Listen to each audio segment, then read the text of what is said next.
കോട്ടയത്ത് സംഭവിച്ച കൂട്ടാത്മഹത്യയുടെ വാർത്ത തീരുന്നതിന് മുൻപ് തന്നെ ഇപ്പോൾ ആ വാർത്തയുടെ അന്ത്യം എത്തിയിരിക്കുകയാണ്. അതായത് അതിലെ നാലാമത്തെയാളും അന്തരിച്ചിരിക്കുന്നു. ഒരു കുടുംബത്തിലെ 4 പേരാണ് ആത്മഹത്യക്ക് ശ്രമിച്ചത്. ആദ്യം അതിലെ ഒരു വ്യക്തി മരിച്ചു, അതിനുശേഷം 2 പേർ മരിച്ചു, അതിനുശേഷം ഇപ്പോൾ ഒരാൾ കൂടി അന്തരിച്ച് ആ കുടുംബത്തിൽ ആത്മഹത്യക്ക് ശ്രമിച്ച എല്ലാവരും മരണമടഞ്ഞിരിക്കുകയാണ്. കൃത്യമായി പറഞ്ഞാൽ എല്ലാവരും ഈ വാർത്തയോട് പ്രതികരിക്കുകയാണ് എന്ന് പറയുന്നതാണ് സത്യം. അവൻ്റെ അപ്പനും അമ്മയും സഹോദരിയും അന്തരിച്ചതറിയാതെ അവിടെയുണ്ടായിരുന്ന 12 വയസ്സുകാരൻ അലൻ തോമസ് കൂടി അന്തരിച്ചിരിക്കുന്നു. ഇപ്പോൾ അലൻ തോമസ് കൂടി അന്തരിച്ചതോടെ ആ കുടുംബത്തിലെ മറ്റുള്ള ബന്ധുക്കൾക്കെല്ലാവർക്കും ഇതൊരു വലിയ ദുഃഖവാർത്തയായി മാറുന്നു. ഒരു കുടുംബത്തിലെ 4 പേരാണ് ഒറ്റയടിക്ക് അന്തരിച്ചിരിക്കുന്നത്. ലാക്കാട്ടൂർ മറ്റപ്പള്ളിയിൽ കടുത്ത സാമ്പത്തിക ബാധ്യതയെ തുടർന്ന് ആത്മഹത്യയ്ക്ക് ശ്രമിച്ച കുടുംബത്തിലെ 4ാമത്തെയാളും അന്തരിച്ചു എന്ന വാർത്ത പുറത്തുവരുന്നു.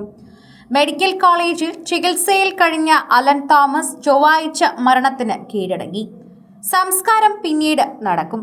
അലന്റെ മാതാപിതാക്കളായ ചിറപ്പുറത്ത് വീട്ടിൽ തോമസ്, ജോത്സ്ന തോമസ്, സഹോദരി മറിയ തെരേസ എന്നിവർ കഴിഞ്ഞ ദിവസങ്ങളിൽ മരണമടഞ്ഞിരുന്നു. കീടനാശിനി ഉള്ളിൽ ചെന്ന നിലയിലാണ് ഇവരെ മെഡിക്കൽ കോളേജിൽ എത്തിച്ചത്. ഗുരുതരാവസ്ഥയിലായിരുന്നു ആദ്യം. അമ്മയും സഹോദരിയും ഏകദേശം അടുത്തടുത്ത മണിക്കൂറുകളിൽ തന്നെ മരിക്കുകയും ചെയ്തു. ബോധം വരുമ്പോഴും ഡോക്ടർമാരോടും നഴ്സുമാരോടുമെല്ലാം അമ്മയെപ്പറ്റി ചോദിക്കുകയായിരുന്നു ഈ വ്യക്തി.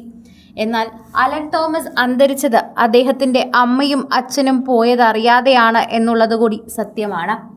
അമ്മയും അച്ഛനുമുണ്ട്, വെളിയിലുണ്ട് എന്ന് പറഞ്ഞ് ആശ്വസിപ്പിക്കുകയായിരുന്നു ഇത്രയും ദിവസവും. എന്നാൽ അതൊന്നും തന്നെ അവൻ്റെ ജീവൻ നിലനിർത്താൻ അവനെ സഹായിച്ചില്ല എന്നതാണ് ഏറ്റവും വലിയ വാർത്തയായി മാറുന്നത്. അങ്ങനെ കോട്ടയത്തെ കൂട്ട ആത്മഹത്യയുടെ അവസാനം എന്ന് പറയുന്നത് അതിലെ 4ാമത്തെ വ്യക്തിയും അന്തരിച്ചു എന്നത് തന്നെയാണ്. കൂട്ട ആത്മഹത്യകൾ പലപ്പോഴും എല്ലാവരെയും വേദനിപ്പിക്കാറുണ്ട്. ഇപ്പോൾ ആ ഒരു കുടുംബത്തിനെ തന്നെ ശരിക്കും പറഞ്ഞാൽ വേദനിപ്പിക്കുന്ന ഒന്നായി മാറുന്നു ഇത്. കോട്ടയം SP-യുടെ നേതൃത്വത്തിൽ കുടുംബത്തിൻ്റെ ആത്മഹത്യ സംബന്ധിച്ച ഊർജിത അന്വേഷണം നടക്കുന്നുണ്ട്. സാമ്പത്തിക ഇടപാടുകൾ കേന്ദ്രീകരിച്ചാണ് കൂടുതലും അന്വേഷണം നടക്കുന്നത് എന്ന് പറയുന്നു. എന്നാൽ അന്വേഷണത്തിൽ ഇതുവരെ തൃപ്തിയുള്ളതായി തന്നെ ബന്ധുക്കൾ ആരും തന്നെ പറഞ്ഞിട്ടുമില്ല. തൃപ്തിയുള്ളതായി അല്ലെങ്കിൽ തൃപ്തിപ്പെടാൻ മാത്രമുള്ള കാര്യങ്ങൾ ഇതുവരെ അറിവിൽ വന്നിട്ടില്ല എന്നതുകൂടിയാണ് പറയുന്നത്. ഓരോ തവണയും ഇപ്പോൾ ഇത്തരത്തിൽ പ്രേക്ഷകർ പ്രതികരിക്കുന്ന വാർത്തയായി തന്നെ ഇത് മാറുകയും ചെയ്യുന്നു. സോഷ്യൽ മീഡിയയിൽ ഇപ്പോൾ എല്ലാവരും ഈ ഒരു വാർത്തയെക്കുറിച്ച് ഇത്തരത്തിൽ വിഷമത്തോടെയാണ് പ്രതികരിക്കുന്നത്. കൃത്യമായ വാർത്തകൾ സോഷ്യൽ മീഡിയയിൽ തന്നെ ചർച്ച ചെയ്യുന്നതുമായി മാറുകയും ചെയ്യുന്നുണ്ട്.